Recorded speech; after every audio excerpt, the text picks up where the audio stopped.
All right. Welcome, USASBE Nation, and welcome, Sara. Thank you very much for spending some time with me today as we're going to be talking about the board nomination process for 2022. Whew. So, yes, it's exciting. I know it is exciting. It's very exciting. So recently we sent out an email about the self-nomination process, and that the deadline for self-nominations was February 15th. So we wanted to share some additional information with you and kind of FAQ type information so that you know more about what to expect. So Sara, what is some quick information that you would like for people to know? First of all, if you're interested, you should definitely turn your name in. Or keep it and think about it for next year. But what's going to happen is we'll have all of those nominations through the 15th. And Julie will talk more about the specifics of what you need. There's some documents you need. And then I'm chair of the governance committee, and we have a very difficult task. And we will take all of those nominations and look through them. Because the difficult piece is we really want everyone on the board, but we can't have everyone. So we will go through and do some slating for the elections. Now, what we are looking for is a number of things. We want diversity on the board, and we want diversity in race, gender, ethnicity, things that we often talk about for diversity. But we also need diversity in institutions, type of roles, type of educational and work background, and in skill sets and other things that are brought to the board. So we have done some work on getting to know the skill sets of the current board members so that we can lay that aside alongside the skill sets of those nominated so that we can best round out the board. And so we will make a slate, and that will then go to the general membership who will get to vote on the board. 3 persons will be elected.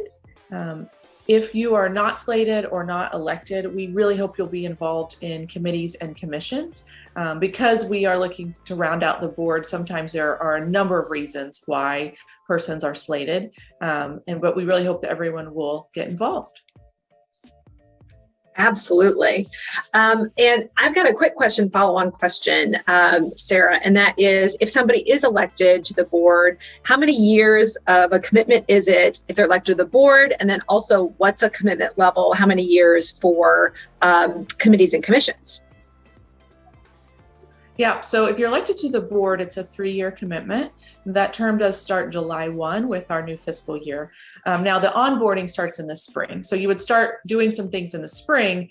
Official term starts July 1, and it is a 3-year term.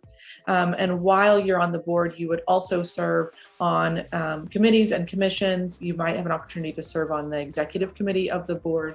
And then if you're not on the board, but you serve in a committee or commission, those roles can be anywhere from 1 year, 2 years, 3 years. We try not to turn over every committee and commission every single year, but we try to have a constant a mix of new and old persons on those committees and commissions. So if there's something that interests you, you want to get involved just for 1 year, you could potentially be in a 1-year spot. The committees and commissions are also a great way, along with SIG leadership, to learn more about USASBE, to get ready to run for the board. So if you're feeling like board might be something in your, more distant future, a great way to learn more about USASBE and get involved is letting us know, hey, I'd like to be considered for a committee or commission, and here are the things I'm interested in, so that you can be placed on those and get to know the organization more. Fantastic. So the question I get a lot is about the nomination process itself. So it is a self-nomination process. However, individuals can recommend somebody for nomination, but essentially what that means is if you would like somebody else to consider being on the board, or you think somebody else would be excellent for the board, you can send an email. It actually comes to us at headquarters, and we reach out to that person to say, hey, somebody has recommended you for the board. Here's a nomination packet, a form to fill out and complete. And that's important because all of that information goes to the governance committee so that they can have as much information as possible to quickly go through and evaluate who meets the criteria of the diversity of that kind of that rich fabric of diversity that they're going to be looking at to put on the board slate. So the nomination packet itself is something that an individual who is interested in being on the board or who is nominated by or recommended has to fill that out. And there's a couple different elements of it. There is a form that goes through and talks about your level of interest in USASBE, your experiences with USASBE, experiences with other boards as well. And then also covers some of the things that are important just to acknowledge. Like, we do expect if you're on the board that you commit to participating for that 3 years. So there is a serious commitment level. It's not just to be on the board in name alone. We're also asking that you include your CV. That's very helpful for the governance committee. And also prepare and put together a short bio about you, and then another statement about why you want to be on the USASBE board. Those two elements, your bio and your statement, go onto the actual ballot that people will be using in order to select or vote to select the board members. So that's important, since we're an international organization. Not everybody knows everybody, and so being as detailed as possible within the 50 to 100 words that you have to use, so that people can evaluate your candidacy versus somebody else's.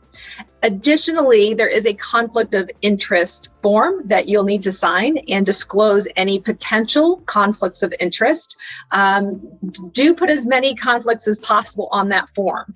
Just having a conflict does not mean that you're ineligible to be on the board, but disclosing something that then the Ethics Commission can take a look at and evaluate. Is this something that is a true conflict? Is this something that can be mitigated?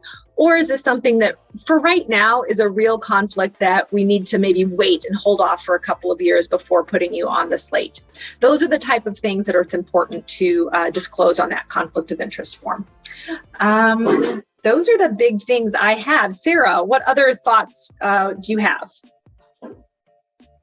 I just want to encourage folks, if you weren't able to join us today for the call, to feel free to give Julie or myself a phone call and email if you've got questions as you prepare your application.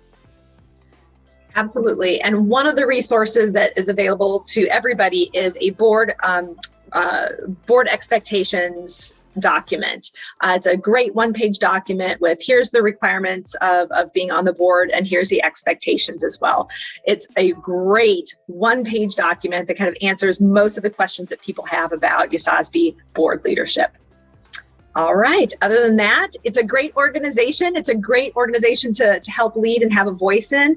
And with this new structure with the governing committees and commissions, we've got over 50 voices that are a part of leading this organization. So Sara, thank you for being one of those voices, and thank you for being such an integral part of helping create this great fabric of USASBE. And we welcome everybody to throw your hat into the ring, and you never know, you might be part of the next new board.